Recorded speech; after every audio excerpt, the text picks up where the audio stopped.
Before you sleep tonight, imagine hearing a knock on your door at 2:17 a.m. Not a loud knock, not a desperate knock, just 3 slow taps. And when you open the door, there is a child standing there, barefoot, alone, and covered in dirt. If you love dark mysteries and emotional stories like this, make sure you subscribe now, because what you're about to hear is not just a story, it's something that should never have happened. And yet, it did. The night it started, the rain had not stopped for 11 hours. Daniel Harper had just finished locking his bookstore when the power in the entire street flickered once, twice, then died. The town of Milford was used to storms. It was a quiet town, the kind of place where nothing truly strange ever happened. Until that night. Daniel didn't believe in superstition. He believed in routine. He believed in schedules. He believed in facts. He was 36, divorced, and living alone in a small house at the edge of town where the streetlights ended and the forest began. At exactly 2:17 a.m., he woke up. He didn't know why. There was no thunder at that exact moment, no lightning, just silence. Then he heard it.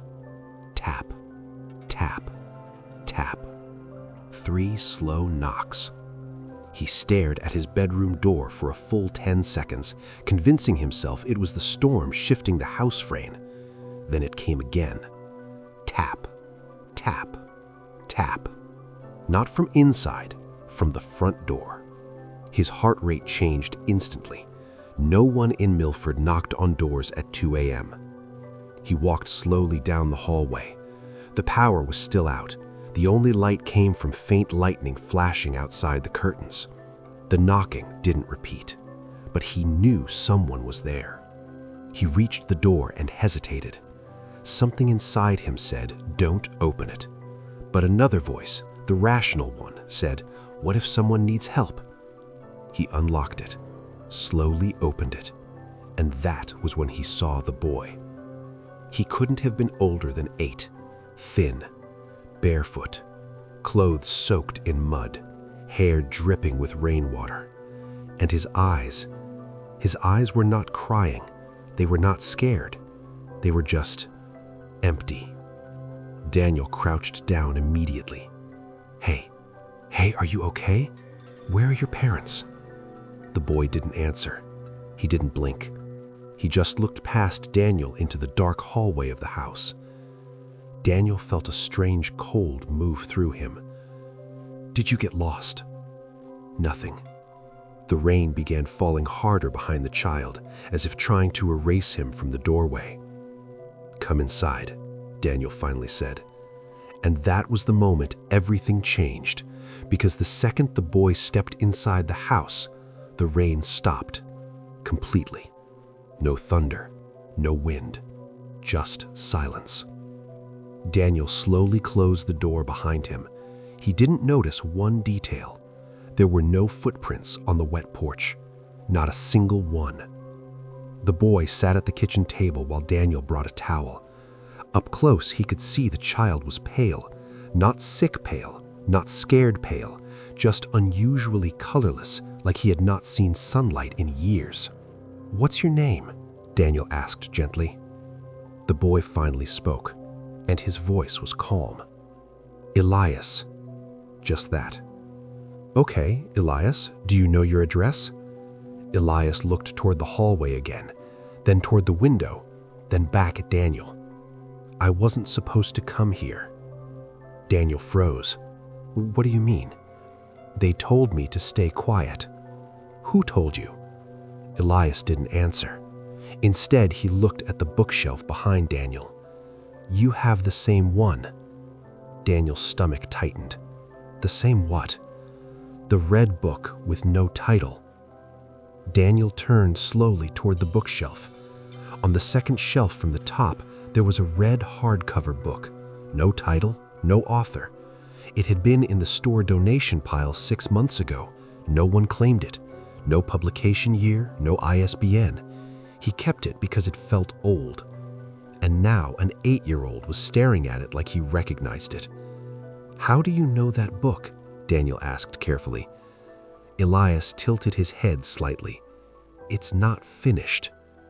The temperature in the room seemed to drop. Daniel forced a small smile. "Okay, Elias, I think we need to call the police, just to make sure your family finds you." At the word police, Elias's expression changed for the first time. Not fear, not panic, but disappointment. "They won't remember me." Daniel's chest tightened. "What do you mean they won't remember you?" Elias's eyes locked onto his. "Because they already forgot." Daniel called the police anyway. Officer Grant arrived 20 minutes later. He looked at Elias, asked his name, checked missing child reports. There were none. No missing child named Elias. No report matching his description. Nothing. "Maybe he's from the next town over," Grant said. "Maybe," Daniel replied. But deep down, something felt wrong. Very wrong. Because when Officer Grant asked Elias for his last name, Elias said something that made both men fall silent. "I don't have one anymore." That night, they couldn't find any record of him. No school records, no hospital records, no birth certificate. Nothing. It was like he appeared out of the rain. Officer Grant finally said they would take him to temporary child services in the morning. Until then, Daniel offered to let him stay. And Elias agreed. But before going to sleep on the couch, Elias said something quietly. "They're going to be angry." "Who?" Daniel asked. "The ones who closed it." "Closed what?" Elias looked toward the red book again and whispered, "The door." Daniel didn't sleep that night. At exactly 3:03 a.m., the power returned, and the red book fell from the shelf by itself, landing open on a page that hadn't existed before, a page with handwriting, fresh handwriting, and it said, "He wasn't supposed to leave." Daniel stood frozen, staring at the open red book. The handwriting wasn't faded. It wasn't old. The ink looked wet. He wasn't supposed to leave. His throat felt tight. Slowly, very slowly, he looked toward the couch. Elias was sitting upright, not lying down, not asleep, just sitting there in the dark, staring directly at the book. "You saw that," Daniel whispered. Elias didn't blink. "Yes." "Did you write this?" "No." "Then who did?" Elias looked toward the hallway again. They're close now. A deep chill moved across Daniel's skin. "Who is they?" Elias's voice stayed calm. "The ones who keep things unfinished." The house began to make sounds. Not loud sounds, small ones, like wood shifting, like pipes adjusting, like something walking slowly upstairs. Daniel didn't have an upstairs. His house was one floor. He swallowed. "That's just the storm settling," he said, trying to convince himself. But there was no storm anymore. The air outside was completely still. He walked toward the hallway, heart pounding harder with each step. The red book remained open on the kitchen floor, the sentence still visible. He checked every room, bathroom, storage room, his bedroom, empty. But when he returned to the living room, Elias was no longer on the couch. The blanket lay folded neatly, too neatly. "Elias?" No answer. His chest tightened. He searched the kitchen. Nothing. Then he saw something that made his breathing stop. The front door was slightly open, just an inch, and cold air was moving through the gap. He ran toward it and pulled it wide open. The porch was empty. The street was silent. No wind, no movement, no footprints. Again, not a single footprint in the mud. But there was something else. On the wooden porch floor, written in mud, a circle with a line through it, the same symbol that was now on the open page of the red book. Daniel stepped back slowly. This was impossible. He knew it was impossible, but it was happening. He closed the door and locked it again. His hands were shaking now, not slightly, visibly. When he turned around, Elias was standing in the hallway, dry, completely dry, no mud, no wet hair, just standing there quietly. "You went outside," Daniel said, his voice barely stable. Elias shook his head. "No, I just saw the door open." "You opened it." Daniel's heart dropped. "No, I didn't." Elias tilted his head slightly. "Yes, you did." Daniel's breathing grew uneven. "Why are you here?" he asked. This time, Elias didn't avoid the question. He answered, "Because you kept it." "Kept what?" "The book. The red book." Daniel slowly looked toward it, still open on the floor. "Why does that matter?" "Because it wasn't finished." The air felt heavier now, like pressure building in a sealed room. Daniel took a step closer to Elias. "What isn't finished?" Elias's voice dropped softer. "The story." Daniel's stomach tightened. "What story?" "The one about me." There was a knock, not on the front door, not on the back door, but from inside the walls. 3 slow taps. Tap, tap, tap. Daniel's blood ran cold. The sound moved from one wall to another, then above them, like something crawling inside the structure of the house. Elias didn't look scared. He looked patient. "They found it," he said quietly. "Found what?" "The place I came to." Daniel grabbed his phone. No signal, no service, no Wi-Fi, nothing. The digital clock on the oven flickered. 2:17 a.m. Again, impossible. It had been hours, but the time had reset. The lights flickered once, then off. Total darkness. Daniel could hear his own heartbeat now, loud, heavy, and then a whisper. Not from Elias, from somewhere behind him. He wasn't supposed to leave. The same sentence, but this time it wasn't written, it was spoken. Daniel turned slowly. There was no one there, but the wall near the bookshelf was changing. Dark patches spreading across it, like ink bleeding through paper, forming shapes, forming letters, forming names. Dozens of names, written over each other, crossed out, erased. Elias stepped closer to Daniel. "They tried to erase all of us." "All of who?" Daniel whispered. Elias looked up at him. "The unfinished." The temperature dropped sharply. Daniel could see his breath now. Inside the house, the wall continued filling with names. Children's names, short names, old-fashioned names, each one scratched out violently as if someone wanted them gone. One name wasn't scratched out. It was glowing faintly. Elias. Daniel stepped back slowly. "This is impossible," he whispered. But it was. The knocking inside Daniel's chest did not stop. It wasn't pain. It wasn't a heartbeat. It was rhythmic, deliberate. Tap, tap, tap, like something asking to be let out. He dropped the pen. The page still read, "We were here," but beneath his handwriting, faint letters were surfacing through the paper. Other sentences, other hands, other children. We waited. They forgot. It was dark. The air in the room thickened again, but this time it felt different. Not angry, not chaotic, focused. Elias was watching him carefully. "You shouldn't have written only that," Elias said quietly. Daniel's throat felt dry. What else was I supposed to write? The truth. Daniel's mind was racing now. "I don't remember the truth." Elias took one slow step closer. "Yes, you do." And suddenly, Daniel saw it. Not as a memory, not as a dream, but as if the walls of his house had dissolved and he was standing somewhere else.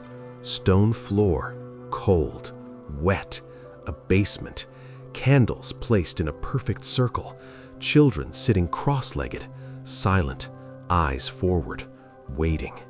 And in the center, a red book, open, a man reading from it. The man's face blurred, but Daniel recognized the voice. It was his father's. Daniel gasped and stumbled backward, slamming into the wall of his living room. The vision vanished. Elias did not move. "You remember him," Elias said. Daniel's breathing was uneven. "My father died when I was 9. Elias blinked slowly. "No." Daniel's chest tightened. He didn't. The whispering started again, but clearer now, not chaotic, more like layered conversations overlapping. "You promised. You left. You closed it." Daniel pressed his hands against his temples. "This is not real." Elias's voice grew firmer. "It is." Daniel looked at the boy, really looked at him, and for the first time he noticed something impossible. Elias had no shadow. The lamp behind him was on. Daniel's shadow stretched across the floor, but Elias stood in light, without one. "You're not real," Daniel whispered. Elias didn't deny it. "I am as real as you allow me to be." Daniel's stomach dropped. "What does that mean?" "It means I was forgotten." The red book began trembling again, but this time it didn't open. It pulsed like a heartbeat, syncing with the tapping in Daniel's chest. Tap, tap, tap. "You were the last one," Elias continued. "The last what?" "The last child." Daniel froze. The room seemed smaller now, like the walls were leaning inward. "That's not possible," Daniel said. "I grew up. I left this town." "Yes, and you forgot us." The lights flickered again, but instead of going out, they dimmed. Shadows in the room stretched unnaturally long. The bookshelf looked taller. The hallway looked deeper, like the house itself was changing. "You were supposed to finish it," Elias said. "Finish what?" "The ritual." Daniel felt sick. "No." Elias's expression didn't change. "Yes." The front door handle slowly began turning, not violently, not aggressively, just slowly, as if someone was trying it calmly, patiently. Daniel stared at it. "It's locked," he whispered. Elias shook his head. It never was. The handle turned fully. The door creaked open by itself. Darkness stood on the other side. Not night, not shadow, just dense blackness, and within it, shapes, small shapes, child-sized, standing, waiting.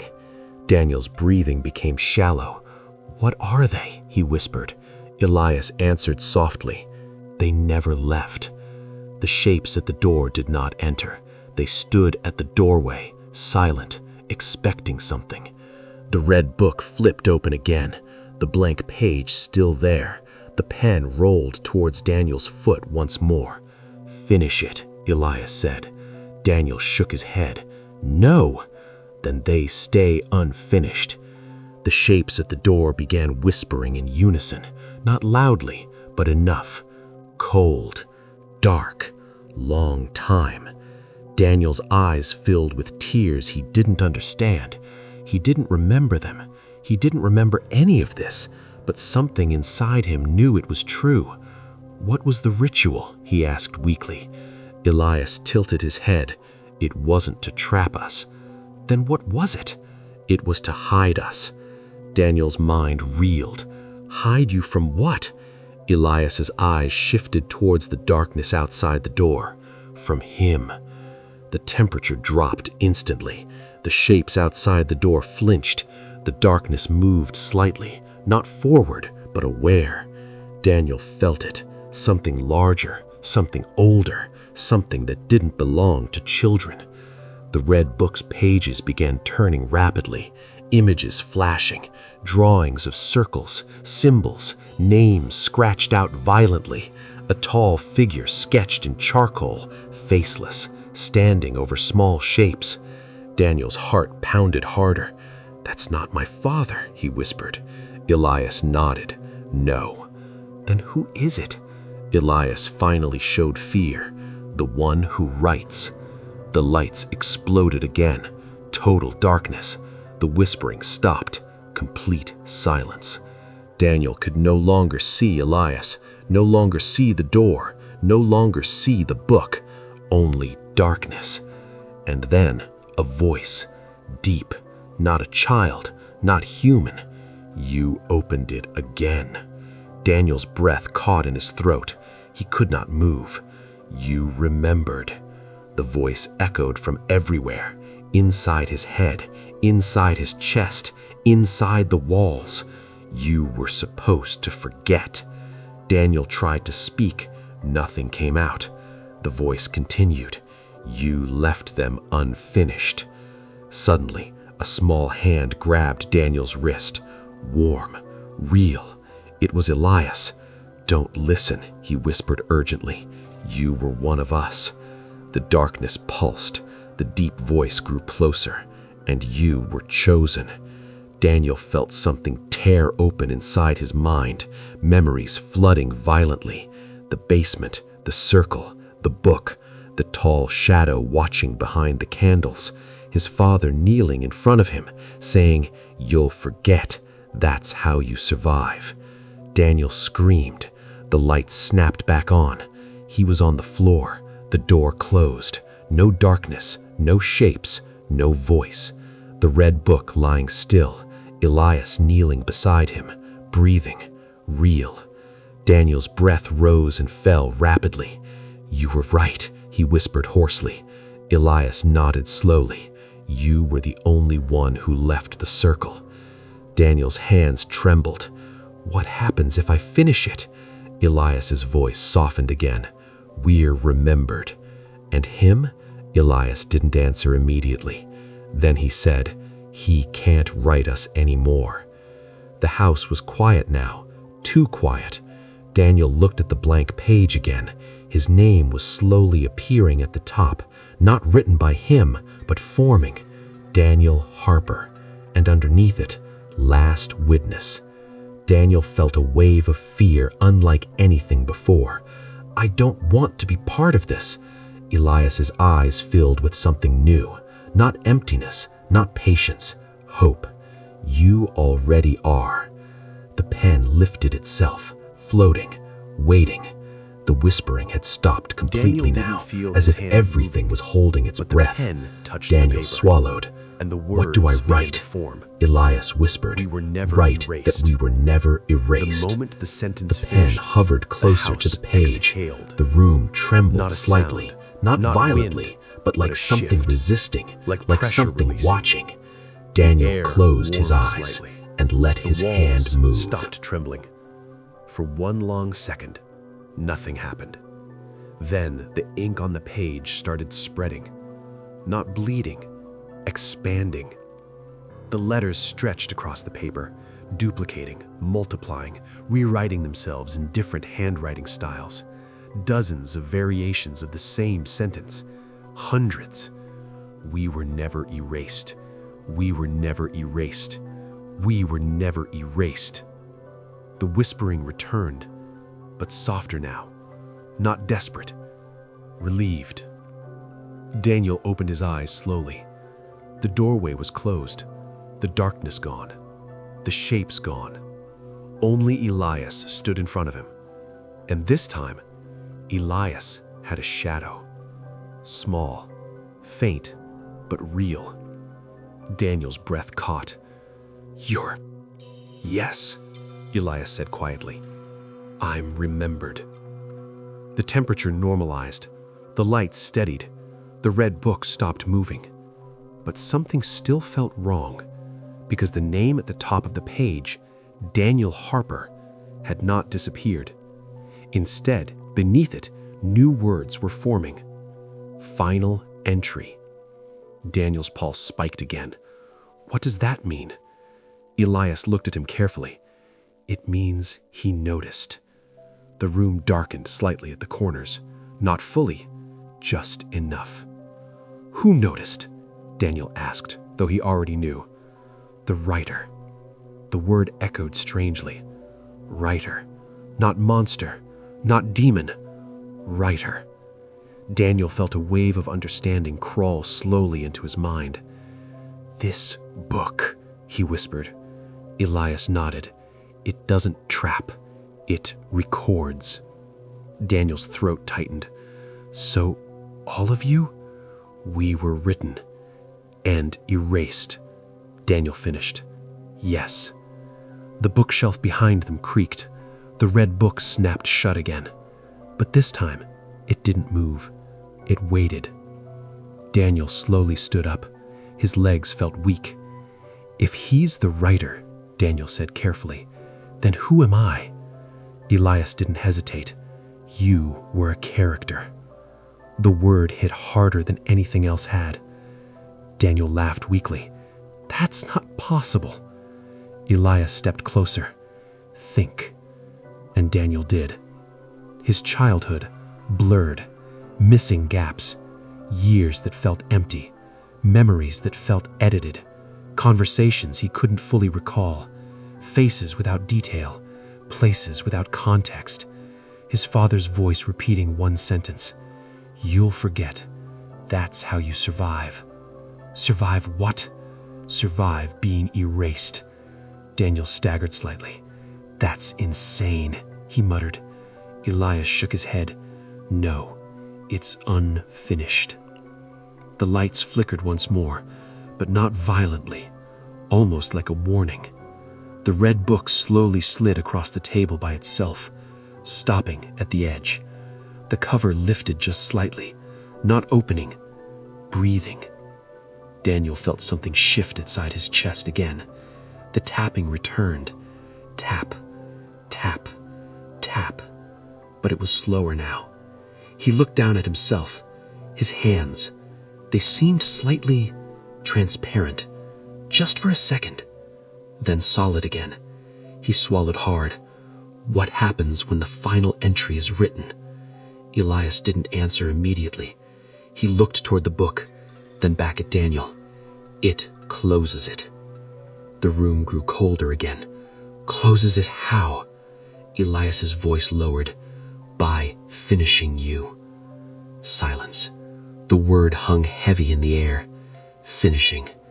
Not killing. Finishing. Daniel's mind raced.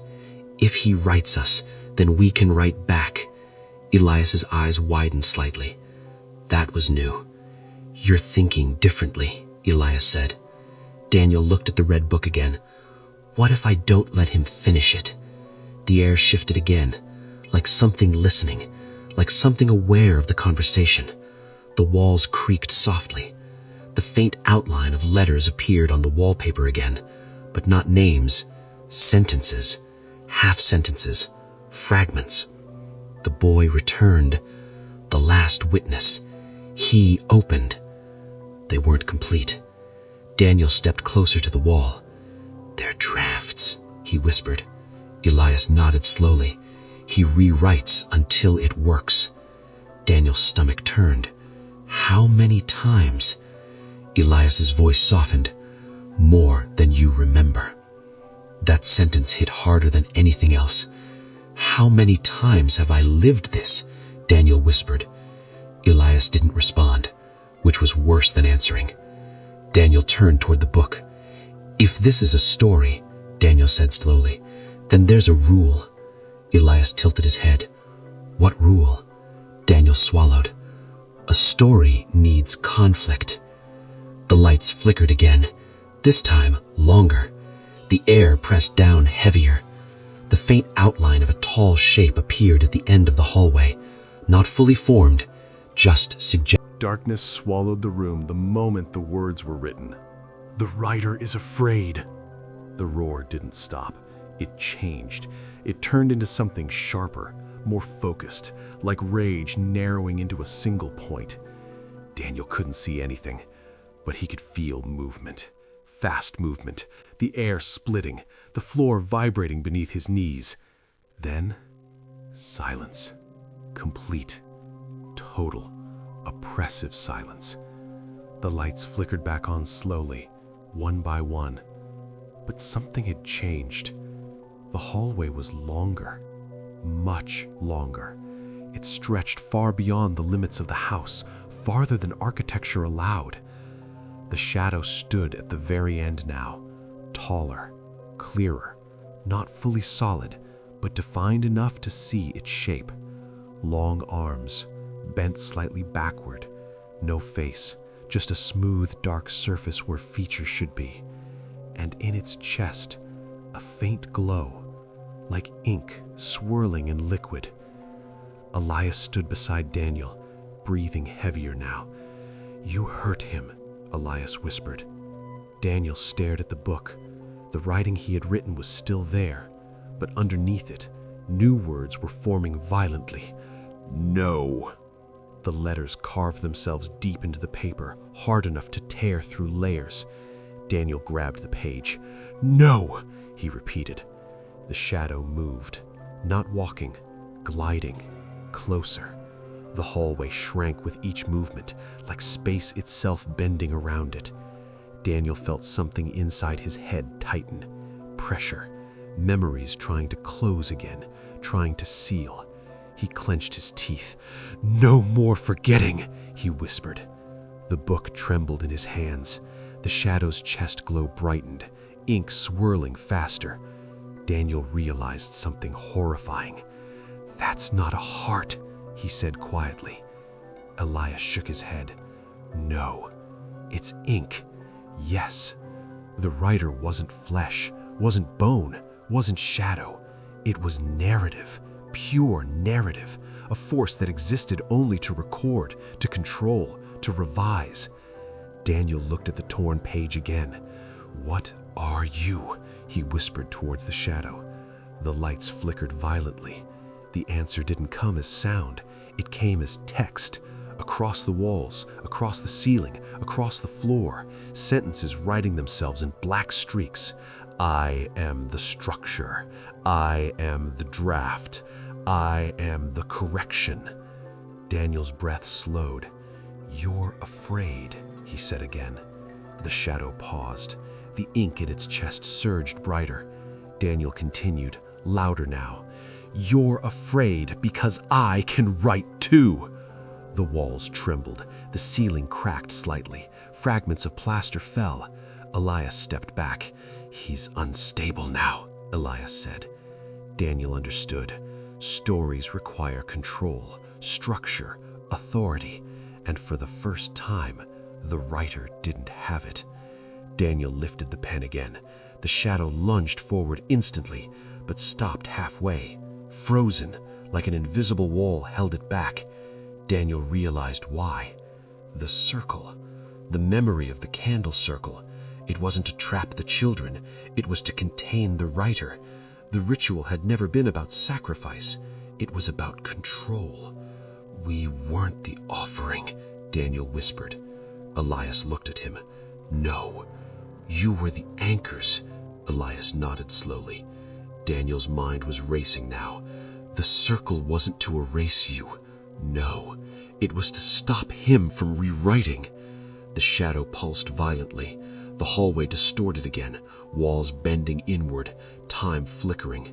Daniel could see flashes of different versions of himself standing in the same spot, older, younger, gone, erased, rewritten. "You tried to escape," Daniel said to the shadow, "and you couldn't." The walls filled with rapid sentences again. "You left the circle. You broke it. You forgot." Daniel's chest tightened. "Yes," he whispered, "I broke it. When he left town, when he forgot, when he abandoned the ritual, the weakening weakened, and the writer began erasing the unfinished children one by one." Elias stepped closer again. "You were the last anchor." Daniel's throat grew dry. "And I left." The shadow surged closer again, this time nearly reaching the living room. Its presence distorted the air. Objects in the room bent slightly towards it, like gravity shifting. "You will not finish," the walls wrote. Daniel steadied himself. "Yes," he said firmly, "I will." He turned to the blank page again. The heading of final entry flickered slightly, trying to erase itself, trying to replace itself. Daniel pressed the pen down hard, not writing about the children, not writing about himself. He wrote about the circle. The ritual was never broken. The house roared. The hallway snapped shorter instantly. The shadow jerked backward violently. The ink in its chest flickered unstable. Elias gasped. Daniel continued writing. It only waited. The walls cracked deeper. The bookshelf fell over. The red book glowed faintly. The shadow tried to move again, but the floor beneath it began forming faint lines, circular, glowing, candle marks, the circle reappearing, drawn in light. You cannot contain me, the walls wrote violently. Daniel didn't stop. He wrote faster now. We remember. The whispering of children returned, but stronger, clearer, more unified. We remember. The glowing circle expanded slowly, encircling the shadow. Its long arms stretched outward violently, trying to break the shape, trying to escape. The ink in its chest splashed outward like liquid against invisible glass. Daniel's head throbbed, visions flooding him, other drafts, other timelines, other attempts. Each time he almost wrote the same thing. Each time he hesitated. Each time he forgot. But not this time. Elias grabbed his shoulder. Finish it. Daniel nodded. He wrote the final sentence beneath everything else. The writer cannot exist without witnesses. The moment the last word finished, the shadow screamed, not with sound, but with tearing reality. The hallway collapsed inward. The circle flared bright white. The ink in its chest burst outward in a violent explosion of black streaks. And then, nothing. Total stillness. The hallway returned to normal length. The walls blank again. The cracks gone. The book quiet. Elias stood in front of Daniel, breathing, real, fully casting a shadow now. Daniel's chest was calm. No tapping, no knocking, just heartbeat. Normal, slow. Elias looked at him. You didn't erase him, Elias said softly. Daniel nodded. No. The red book lay open. The heading Final Entry was gone, replaced with Witness. Daniel closed the book slowly. What happens now? He asked. Elias looked towards the front door. Now we live. Daniel swallowed. And he? Elias's expression grew thoughtful. He can't write what remembers itself. Silence filled the room, not heavy, not oppressive, just quiet. For the first time since the knocking began, it felt real. But as Daniel stood there, he noticed Perfect. something subtle. We go deeper. The bookshelf. The horror On the is second not shelf over. where the red book The had been scratching kept for didn't months. stop. There was It didn't space. echo from the hallway. Too much space. It didn't come from like the something walls. else had once been It there. came from somewhere Another softer, book, another closer. draft, and Daniel somewhere stood frozen far in the beyond living the room house, long after in a Elias place faded without from sight. walls. Yes, A faint sound faded. echoed, not vanished tapping, violently, not not whispering, erased, but just scratching, softened, like a pen. like mist dissolving under across sunlight. The house was quiet now, too quiet. The kind of quiet that presses against your ears until you hear your own pulse. Daniel walked toward the bookshelf, slowly, carefully. The red book was still there in his hands, but the empty space beside where it once rested felt wrong, like a missing tooth you can't stop touching with your tongue. He ran his fingers along the wood. Dust patterns showed something rectangular had been there for a long time. A second book. Same size, same width. Gone. Daniel's stomach tightened. He turned back to the table. The red book felt heavier now. Not with evil, not with power, but with responsibility. He placed it down gently. The cover no longer pulsed, no faint glow, no warmth. It looked like an ordinary old journal, and that terrified him more than when it glowed. Because extraordinary things announce themselves. Ordinary things hide. Daniel walked toward the kitchen. The clock on the wall read 2:17 a.m. He blinked. It had been 2:17 a.m. earlier, before everything, before the circle, before the confrontation. His throat dried. He checked his phone. No signal. Battery 2%. Time, 2:17 a.m. The scratching sound came again, very faint, very deliberate, from upstairs. Daniel's body reacted before his thoughts did. Cold sweat, shallow breath. His mind whispered, "It's finished." But instinct whispered louder, "It's not." He stepped toward the stairs.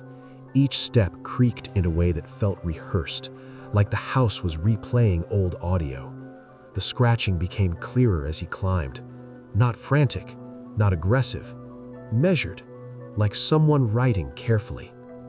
At the top of the stairs, the hallway stretched normally. No impossible length, no distortion, just his childhood hallway. Family photos on the wall, frames slightly crooked, carpet worn in the center from years of walking. The scratching came from his old bedroom. The door was slightly open, a thin line of darkness visible inside. Daniel swallowed. He hadn't entered that room since returning. Not fully, not alone. He pushed the door open. The room smelled old, dust and forgotten summers. The bed was still there, desk by the window, closet door closed. Moonlight spilled faintly through the curtains, and on the desk, a notebook. Not the red one, a black one, closed, perfectly centered. Daniel's breath slowed. He stepped forward. The scratching stopped. Silence replaced it instantly. Too instantly. He reached the desk.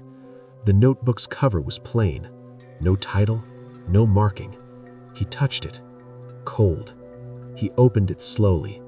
The first page was blank. Second page, blank. Third page, writing. His froze. It wasn't old. It was fresh. The ink still slightly wet. He read the line. Daniel returns upstairs. His pulse slammed against his ribs. The next line formed slowly before his eyes. Daniel realizes this is not the first ending. He dropped the notebook. It hit the floor with a dull thud. The room shifted subtly, not visually, but structurally, like something behind reality adjusted. He backed away from the desk. "No," he whispered. The notebook lay open on the floor, more words forming. He thinks the writer is gone. Daniel shook his head violently. I ended it. The air in the room tightened. Not cold, not hot, compressed. The closet door creaked open slightly. Darkness pooled inside. The notebook wrote again. He forgot about drafts. Daniel's eyes widened. Drafts. The empty space on the shelf. Another book. Another version. The red book wasn't the only one. It was just the one he found. The scratching sound resumed. But now, it wasn't coming from the notebook. It was coming from everywhere. Walls, floor, ceiling, inside his ears, inside his thoughts. Daniel staggered back into the hallway. The lights flickered, not violently, subtly, like blinking. The house wasn't being attacked. It was being edited. Photos on the wall shifted slightly. His childhood picture. He looked different, sadder, more distant. Another photo, gone completely. A blank frame. Daniel rushed downstairs. The living room felt slightly rearranged. The couch angled differently. The table moved inches to the left. The red book was no longer on the table. His breath caught. It sat back on the bookshelf, in its original place. Beside it, the empty space was filled. Another book now rested there. Black cover, no title, identical size, identical width. His heart pounded so hard it blurred his vision. The house was restoring a previous version, undoing, revising. Daniel stepped slowly toward the shelf. The black book pulsed faintly. He reached for it. The red book fell off the shelf on its own, landing at his feet, open, on a blank page. A single line wrote itself. You cannot erase the author. Daniel stared at the black book, then at the red one.